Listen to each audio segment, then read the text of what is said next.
আল্লাহকে জিজ্ঞেস করে, আল্লাহ আপনার বান্দার রমজানের এই নেকিটা 70 লিখতাম নি। আল্লাহ বান্দার দিকে তাকাইয়া যখন দেখে গুনাহ থেকে মুক্ত, আল্লাহর জিকিরে তার জিব্বা ভিজা, আল্লাহর মহব্বত তার কলিজার মধ্যে, সুন্নাত মোতাবেক তার জীবন, আল্লাহ তখন বলে না 70 না 700 লেখো, 700, 7,000 লেখো, 70,000 লেখো, 7 লক্ষ লেখো, 70 লক্ষ লেখো, 7 কোটি লেখো, 70 কোটি লেখো, 70,000 কোটি লেখো।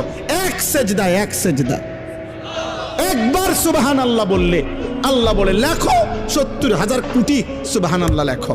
কোন বেলায় আল্লাহ মহব্বতের জোশে, আল্লাহ তার মায়ায় আল্লাহ বলে, ফেরেশতা তুমি লিখো না, আক্তুবু, আমি আল্লাহ নিজেই লিখবো।